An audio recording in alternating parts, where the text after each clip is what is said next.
जम्मू कश्मीर के रियासी, डोडा, उधमपुर, रामबन और किश्तवाड़ में एनआईए की रेड आतंकी घुसपैठ से जुड़े मामले में छापेमारी हुई। पीएम मोदी को डोमिनिका राष्ट्रमंडल सर्वोच्च सम्मान से नवाजा गया। डोमिनिका के राष्ट्रपति सिल्वेनी बर्टन ने डोमिनिका अवार्ड ऑफ ऑनर से सम्मानित किया। डोमिनिका अवार्ड ऑफ ऑनर मिलने पर पीएम मोदी ने ट्वीट कर राष्ट्रपति सिल्वेनी बर्टन का जताया आभार। लिखा, ये सम्मान मेरे भारत के बहनों और भाइयों को समर्पित। पीएम मोदी को गुयाना का भी सर्वोच्च नागरिक सम्मान मिला। जॉर्ज टाउन में गुयाना के राष्ट्रपति डॉक्टर इरफान अली ने ऑर्डर ऑफ एक्सीलेंस से नवाजा। गुयाना का सर्वोच्च पुरस्कार मिलने पर पीएम मोदी ने राष्ट्रपति इरफान अली का शुक्रिया अदा किया। कहा, यह सिर्फ मेरा नहीं बल्कि भारत के 140 करोड़ लोगों का सम्मान है। गुयाना के राष्ट्रपति मोहम्मद इरफान अली बोले, टेक्नोलॉजी और डिजिटलाइजेशन का उपयोग देशों के बीच अंतर बढ़ाने के लिए न हो, इसका उपयोग दुनिया को और करीब लाने के लिए होना चाहिए। पीएम मोदी गुयाना में भारत कैरिकॉम शिखर सम्मेलन में शामिल हुए। आपसी रिश्तों को मजबूत बनाने के लिए 7 प्रस्ताव रखे। 3 देशों की यात्रा के अंतिम चरण में गुयाना पहुंचे पीएम मोदी ने गुयाना के साथ रिश्तों की मजबूती पर जोर दिया। कहा, गुयाना भारत की ऊर्जा सुरक्षा में महत्वपूर्ण भूमिका निभाएगा। पीएम मोदी ने कहा, दोनों देशों के बीच लंबे समय की साझेदारी के लिए एक रूपरेखा तैयार की जाएगी। दोनों देश सभी समस्याओं को आपसी बातचीत और डिप्लोमेसी से सुलझाने पर सहमत हैं। गुयाना के राष्ट्रपति इरफान अली ने पीएम मोदी को वैश्विक नेताओं के बीच चैंपियन बताया। कहा, 56 साल बाद भारतीय पीएम की यात्रा दोनों देशों के रिश्तों को और मजबूत करेगी। भारत और गुयाना के बीच 5 अहम समझौतों पर दस्तखत, रक्षा, व्यापार, ऊर्जा, फार्मा और कृषि के क्षेत्र में सहयोग बढ़ाने पर सहमति बनी। पीएम मोदी ने गुयाना के जॉर्ज टाउन में एक पेड़ माह के नाम मुहिम की शुरुआत की। राष्ट्रपति इरफान अली के साथ पेड़ लगाया। आज सुबह दिल्ली का औसत AQI 381 रहा। पिछले कुछ दिनों के मुकाबले हवा थोड़ी बेहतर हुई है।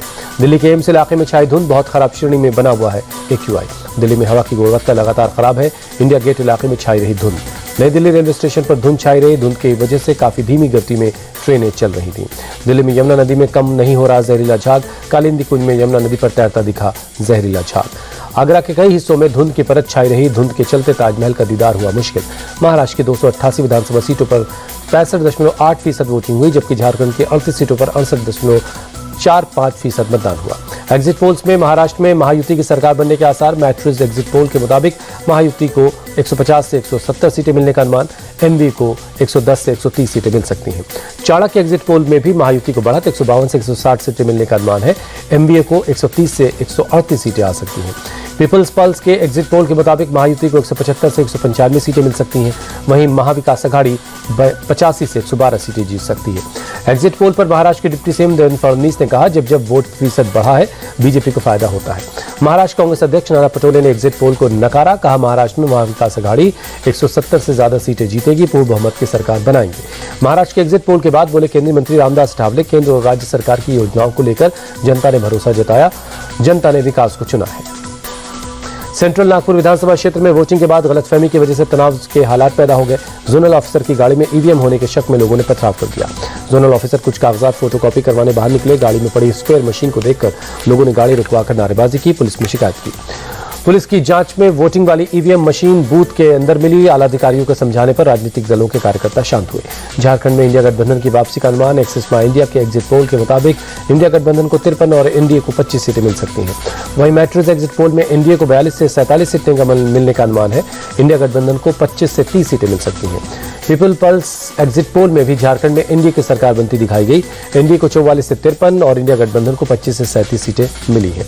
बीजेपी सांसद गिरिराज सिंह का एग्जिट पोल के बाद बयान। का झारखंड और महाराष्ट्र दोनों जगहों पर डबल इंजन की सरकार बनेगी। झारखंड और महाराष्ट्र को लेकर कांग्रेस नेता हरीश रावत का दावा। कहा, दोनों राज्यों में हमारा गठबंधन इंडिया गठबंधन जीत रहा है। बिटकॉइन स्कैम के मामले में सीबीआई का एक्शन। सीबीआई ने अमित भारद्वाज और अजय भारद्वाज समेत कई लोगों के खिलाफ एफआईआर दर्ज की है। सीबीआई ने गौरव मेहता को पूछताछ के लिए भेजा समन। सूत्रों के मुताबिक गौरव मेहता की तरफ से नहीं आया कोई जवाब। छत्तीसगढ़ पहुंची बिटकॉइन घोटाले की जांच। रायपुर में गौरव मेहता के घर पर ईडी की रेड। गौरव मेहता ने ही घोटाले का खुलासा किया था। शरद ऋतु के रंग में और निखरा श्रीनगर शहर। प्राकृतिक सुंदरता का आनंद लेने के लिए पर्यटकों की भीड़ उमड़ रही है। भारत की बेटियों का धमाल। बिहार के राजगीर में आयोजित महिला हॉकी एशियन चैंपियंस ट्रॉफी के फाइनल में चीन को 1-0 से हरा दिया। हॉकी खिलाड़ी दीपिका बनी player of the tournament. 6 match में दीपिका ने 11 गोल दागे हैं। चीन के खिलाफ एशियाई चैंपियंस ट्रॉफी में विजयी गोल करने पर दीपिका ने खुशी का इजहार किया। कहा, एक टीम के रूप में हमने अच्छा प्रदर्शन किया है।